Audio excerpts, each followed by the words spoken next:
Esas son medidas populistas que ya conocemos nosotros, pues, cuáles son los resultados, ¿no?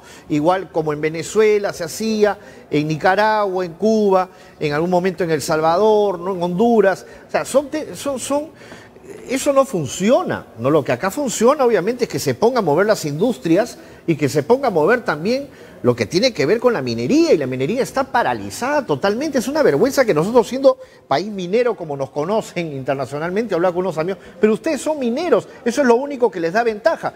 Por ejemplo, los mismos venezolanos dicen, nosotros somos petroleros, no hay petróleo ahorita, pues nosotros lo importamos también y todo, ¿no? Y le damos a otros.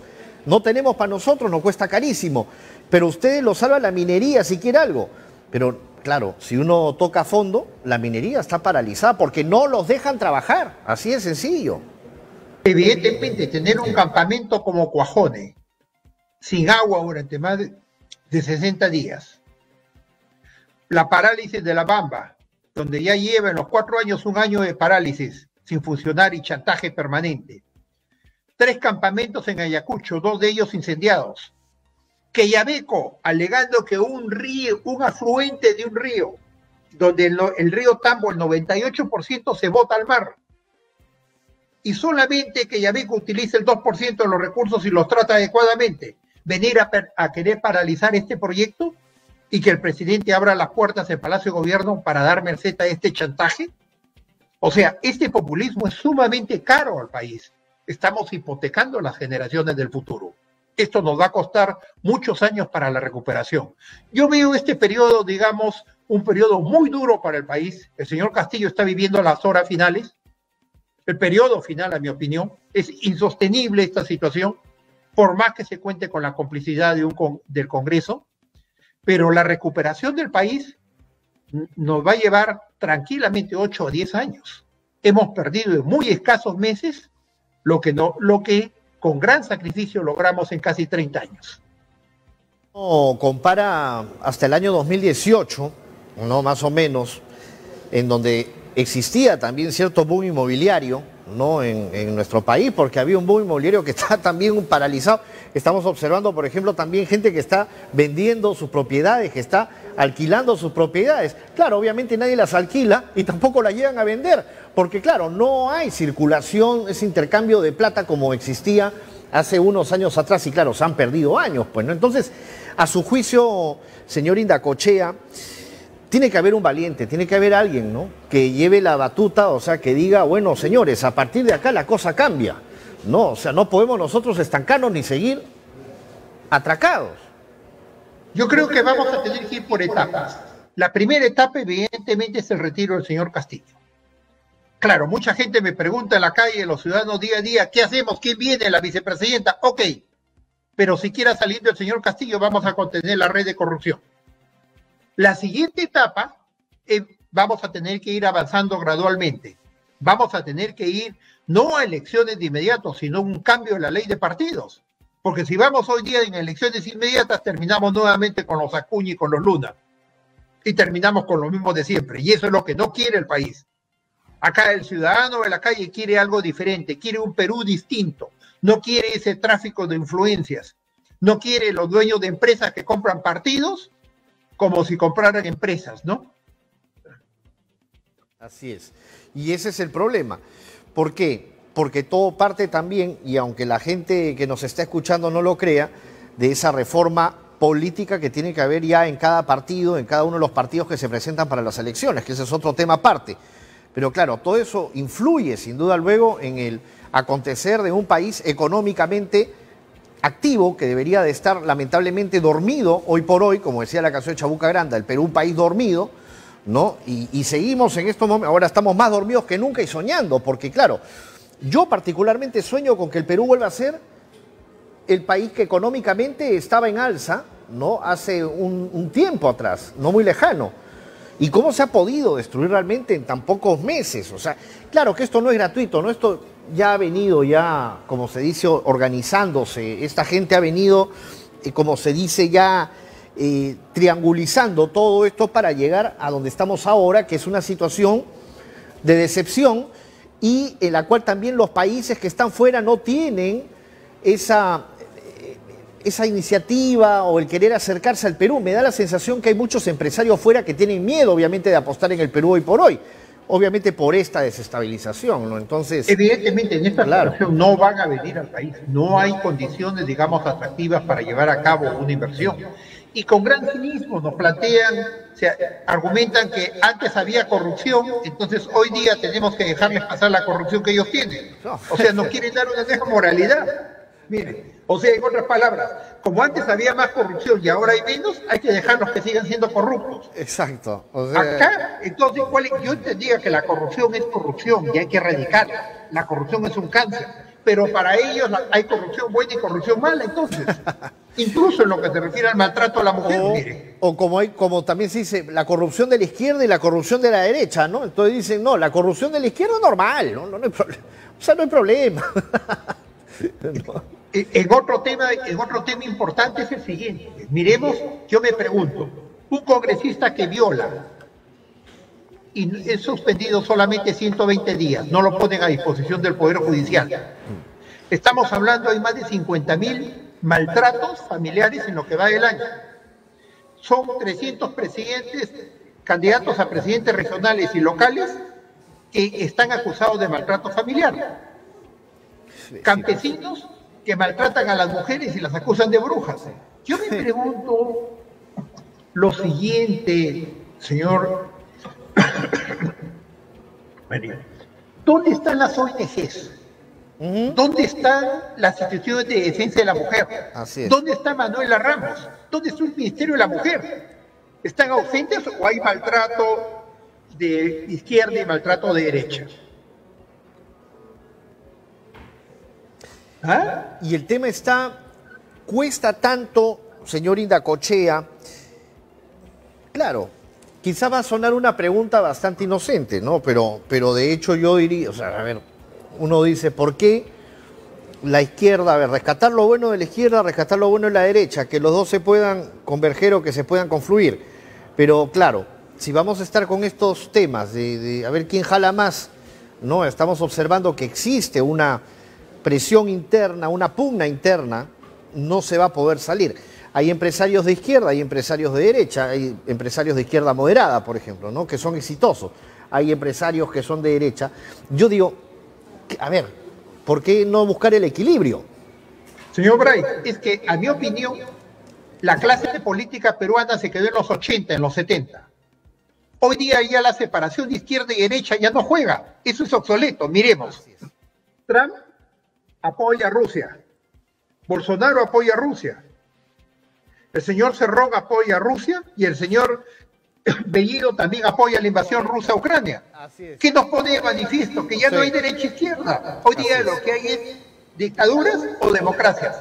Exacto. Entonces ya esa separación de etiqueta de derecha e izquierda, eso era en los 80, en los 70, cuando estábamos en la universidad. Sí. Hoy día ya eso cambió, entonces la clase política se quedó congelada en el tiempo. Ubican como etiquetas, estereotipos. Hay que modernizarnos más, claro. No hay nuevas propuestas, no hay un renacer, no han entendido el mundo. Quieren hablar, como no entienden el mundo, quieren hablar de soluciones de hace 50 años. Sustitución de importaciones, reforma agraria. No entienden que en el mundo hay una cuarta revolución industrial. No entienden que en el mundo hay Bitcoin, que hay blockchain. Por ejemplo, ¿no? Que hay el Internet de las cosas. Exacto. Y que va a seguir y que el mundo día a día sigue avanzando. Y nos va a dejar de lado. Así es. Acá, evidentemente, la velocidad de cambio es vertiginosa, y más después de la pandemia. Y esto es en todos los campos. Nos estamos quedando, digamos, desfasados. En el campo educativo, por ejemplo, mire, señor Bray. Y esas mentes Hoy día usted puede entrar a un portal como Coursera y toma un curso en las mejores universidades del mundo gratis. Sí, sí. Y con un pago simbólico le dan el diploma. Así es, así es. En los laboratorios se está trabajando el grafeno. El grafeno puede ser un sustituto del cobre. Con lo cual de acá al 2030 nos podemos quedar con piedras bajo tierra que no sirvan para nada. Y repitiendo lo que Basadre decía, las bonanzas efímeras, las bonanzas del guano, del salitre, que terminaron y nos dejaron tan pobres como antes y con corrupción. Entonces, no entiende la clase política, la clase dirigente del Perú, que el mundo no nos espera, que esto cambia día a día, permanentemente, y no podemos seguir entrampados con un gobierno inepto y corrupto. Pero muchos de los que sí son capaces, por ejemplo, y tienen conocimiento de ello, de lo que se necesita hoy por hoy en nuestro país, que es la tecnología y el avance, y de esa manera generar riqueza, o no se quieren dar cuenta o no lo quieren hacer. O sea, ¿qué es lo que hace falta? ¿Conocimiento acá en el Perú? Porque de que haya gente que pueda tomar la rienda, por ejemplo, y cambiar este rumbo, lo puede hacer, pero ¿qué es lo que hace falta? Pero no hay opciones, hay bloqueos. Si uno quisiera entrar al Congreso, hay que venderse a Verónica, a izquierda, hay que negociar con el señor Luna, sí, o con estamos hablando. Ese es un problema, claro, ese es un problema. Entonces, hay barreras de ingreso que los han bloqueado los corruptos. Sí, y ellos no Esa es la verdadera corrupción. Y no van a desaparecer. Esa es la verdadera corrupción con la cual tenemos que luchar en el país. Exacto. Y no van a desaparecer a la buena. Es una barrera, esa cuña, es Luna o el otro. Uno tiene que sacrificar. Yo conozco congresistas, pongamos, que han tenido que sacrificar sus ideales, su posición personal, para hipotecarse a estos grupos que se llaman partidos. Y encima les dan dinero. Encima el país les da dinero, como está sucediendo con Perú Libre. Viajó el señor Castillo a Nueva York y toda la comitiva de Perú Libre viajó también a Nueva York. Sí, sí, claro. Esa es la plata que nosotros damos para auspiciar la democracia y cimentar los partidos. Claro, Mire usted el actor del cual llegamos. Por eso digo, ¿no? O sea, ese tema de la corrupción siempre está presente. Y claro, y hay gente que participa de ella y que siempre va a estar ahí, ¿no? Porque a las buenas no va a entender ni la va a cambiar nadie también, ¿no? Estamos hablando de la misma Verónica Mendoza, ¿no? O sea, o de partidos que nacen por momento, pero no tienen una tradición, ni una historia, ni una base, y tampoco podrían continuar para lo que es la modernidad también y cambios en el país, ¿no? Pero eso es lamentablemente lo que tenemos ahora. Pero eso tenemos que cambiar. Tenemos que cambiar. Tiene que haber un resultado democrático en el país. Sí. Con ellos no hay futuro. Con Mendoza, con Acuña, con Luna, no tenemos futuro. No. Vamos a repetir la misma historia. Nos vamos a encontrar nuevamente con niños en el Congreso. Sí, y van a... Yo digo una cosa, y esos no piensan en el futuro, por ejemplo, de ellos mismos, no les interesa, por ejemplo, haber robado, no les interesa participar de actos de corrupción. Eso no creen ni en su familia, ¿no? Es una vergüenza realmente que no quieran ni a su país ni a su familia. Es que miremos el caso de los ministros. Los ministros, pongamos, no son evaluados por su gestión. Un ministro es un funcionario público, es un sirviente público.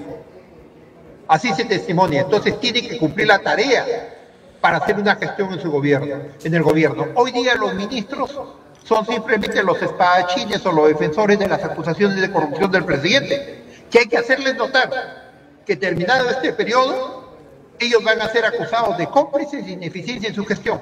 Así es. ¿Qué está pasando desapercibido? Todos estos señores que no hacen gestión en su ministerio y que solamente son espadachines del presidente, van a tener que responder por la mala gestión y por la asociación ilícita con la corrupción. Y eso realmente no les importa. Y no solamente ministros, ¿no? Conversando una vez en alguna oportunidad, y esto lo he contado varias veces, conversando con una señora en un lugar, le digo, señora, ¿qué piensa de lo que están robando, no? Y me dice, mira, hijo, si a mí me dan 2 millones ahorita no me interesa, me iré a la cárcel, pero ya aseguré ya a mis hijos, ya aseguré la educación de mis hijos. Así piensan muchas personas. Bueno, eso es lo que tiene que cambiar. Exacto. Yo he visto policías de carreteras en el norte, en Piura, donde se ahí el día de ayer, que llegaba a Lima en la noche, se paran en las carreteras para pedir peaje, saludan al taxista y nadie le pone 10 soles. Y lamentablemente no pude grabar, ¿no? Más aún con yape, o sea, si no tienen efectivo es con yape. Con yape, con plin, y si no, tírame al suelo. Cosa que así las cámaras que están acá no me captan que usted me está dando la plata a mí. Así están haciendo ahora. No puede ser, pues.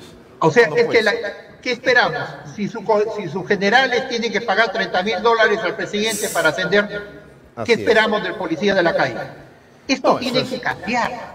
Así es, Señor, es señor una Brian, vergüenza. esto Bueno, tenemos que cambiar. Un país no es sostenible en esta forma. La primera etapa es retirar cuanto antes al señor Castillo. Yo entiendo el Congreso, lo que les preocupa es su ingreso en estos 5 años. No lo digo yo, lo dice el Financial Times, que la gran traba son los congresistas que les preocupa que se retire y no van a tener los ingresos de los 5 años, ni el poder ni la ascendencia que tienen hoy en día, porque nunca más los van a volver a elegir. y otra cosa Entonces, importante. negociemos como país, Sí. démosles una bolsa. Mi propuesta es esa. Démosles un dinero por despido antes de tiempo, despido arbitrario, y vamos a salir ganando, eliminando ese lumpen, digamos, del Congreso, ¿no? Que tome la decisión. Así es. Porque ya los hechos, mire usted, yo me he mantenido al margen, no tengo filiación política, pero tenemos un expresidente acusado por presunción de responsabilidad de corrupción. No ha habido pruebas. Y ahora acá, ¿qué esperamos? O sea, la justicia es diferente. La justicia toma diferentes criterios de acuerdo a quién es. Entonces, esto tenemos que cambiarlo en el país. No estamos dando, digamos, una sostenibilidad para la generación del futuro. Estamos hipotecando en el futuro. Yo entiendo que el tiempo es duro. Nos llegó la pandemia, nos llegó la tormenta perfecta. Pero mire usted, pongamos con lo que significa la subasta para la URIA. 3 subastas acusadas de corrupción. No sé. Esto quieren hacer Señalar una reforma, quieren hacer una reforma agraria y no pueden comprar ni fertilizantes. O sea, que están hasta el perno estos. La verdad. 1.200.000 pequeños agricultores que no tienen la urea, y lo hemos reflejado en el precio de los alimentos, el precio del maíz, el precio de la papa, que lo están afectando. Sí. Y 3 acusaciones de corrupción. Que se caiga una por corrupta, bien, pero se caigan 3, ¿qué más evidencia queremos en la corrupción con ella? Sí. Y el presidente sale a argumentar que hay que usar guano de las islas, que nos lo va a dar Bolivia, que en la época de los incas, no había urea, con una gran ignorancia.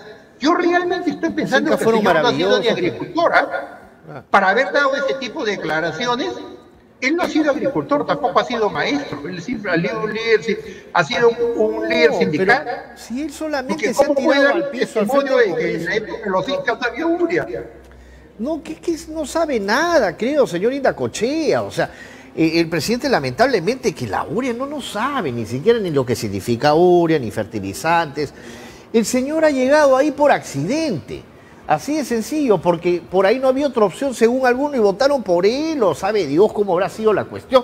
Todo se va a llegar a saber, eso sí, ¿no? Y los que van a tener que pagar sus culpas tendrán que ir a la cárcel. Así de sencillo.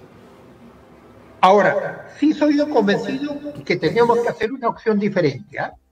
Tenemos que dar una alternativa diferente. Yo entiendo el compatriota que esperaba no más pobres en un país rico, que quería educación, salud, no corrupción, y hoy día lo estafaron, lo engañaron. Ajá. Esto vamos a tener que cambiar. Ya no nos interesa si votaste a favor o en contra. Ya no nos interesa si te pones la etiqueta de derecha o izquierda. Lo que nos interesa es que hoy día hagas una jornada para que esto termine cuanto antes y no hipotequemos nuestro futuro. Y claro, me imagino esa estampa, o sea, ese cuadro, ¿no? ¿Cómo saldrá Castillo si es que se le confirman los ilícitos, ¿no? ¿Cómo va a salir del Palacio de Gobierno? ¿Enmarrocado o saldrá por la puerta de atrás del Palacio solito, ¿no? Porque finalmente, como ha sucedido con otros presidentes, que nadie se ha querido despedir de ellos, ¿no? Cuando terminaron su mandato. Bueno, acá inmediatamente es la detención, El señor Castillo sabe eso. Si el señor Castillo midiera las consecuencias de lo que está haciendo, él programara su salida para Venezuela en la forma más inteligente posible.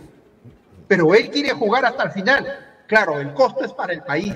Deberíamos negociar con él, darle todas las opciones para que se vaya, para que salga. Porque esto no es sostenible. Esto está terminando. Por eso digo, ¿no? Que el Congreso le apruebe el viaje a México que tiene que hacer de una vez, que le apruebe y que renuncie después, ¿no? O sea, que renuncie y se vaya, ¿no? Si tanto le gusta México, también parece. A AMLO le gusta también Castillo. Al presidente mexicano le gusta Castillo. ¿No? Entonces... Bueno, los dos han querido sortear el avión, ¿no? Vender el avión y sortear el avión. Y los dos están acusados de corrupción. Y el avión ¿no? sí. Ahora el avión, para Chota. Ahora son los vuelos a Chota. Tienen el puerto, ¿no? tienen... O sea, exacto. no hay una coherencia, no hay una consistencia de este señor. Y lo que tiene es, evidentemente, hay una disonancia con la realidad. Yo he llegado a asumir eso. Un gran cinismo, una personalidad, digamos, totalmente tergiversada para la corrupción, pero por otro lado una disonancia en la cual no le interesa la realidad, no le interesa el contexto. Yo creo que acá, yo he conversado con algunos profesionales y me dicen acá hay un problema psicológico, Claro, psiquiátrico. pero medio, es ¿no? triste, ¿no? Porque Es no triste. puede haber que haya tanta disonancia con el medio, acá no pasa nada, ¿no? Es triste, señor Indacochea, ¿no? Tener que estar en esta situación, ¿no? En la que estamos y justo con lo que usted menciona, ¿no? Con una persona que no está quizás en su sano juicio y no se da cuenta de la realidad y de lo que ni siquiera de lo que él desea también para la vida, ¿no? De lo que él desea para el futuro, ni siquiera ni para él mismo. Entonces, es un problema, obviamente, de personalidad y una serie de factores, igual que la gente que lo rodea también, ¿no? El presidente del Consejo de Ministros, Aníbal Torres, y muchos otros que lo rodean y lo protegen, ¿no? Es lamentable realmente, pero por eso nos tocó en una mala época, pues nos tocó en plena pandemia, ¿no? Y eso es lo que ahora a nosotros nos toca recuperar, ¿no? Nosotros, después de esto, pienso yo que nos vamos a tener que poner de pie y trabajar mucho más de lo que ya habíamos trabajado en nuestras trincheras, ¿no? Ya para ir cerrando. Más aún, tenemos que hacer un programa, digamos, de emergencia para atender la hambruna. Sí. Naciones Unidas estima que en el Perú hay 16 millones y medio de personas en riesgo alimentario. Este señor se ha atrevido a decir que la crisis alimentaria solo es para los ociosos. Miremos en la calle día a día con los emigrantes venezolanos, hay una situación de hambre. No, es entonces tenemos que hacer un programa de emergencia para atender a ese sector de la población. Este señor antes de ser presidente era un ocioso y nadie le decía nada. Bueno, muchas gracias, señor Indacochea, por haber participado. Un gusto. Muy amable. Yo daría un último mensaje, por favor, si me permite. Sí. Yo estoy seguro como país que esto va a cambiar, lo vamos a poder superar. Hemos sabido superar etapas, periodos mucho más difíciles. Sin duda el Perú está viviendo las horas más oscuras, pero desde acá va mi invocación, no permanecer al margen. Todos tenemos que salir adelante para reconstruir y hacer un país que sea diferente. Gracias. Muchas gracias, muy amable Alejandro Indacochea, economista con quien hemos hablado de interesantes temas.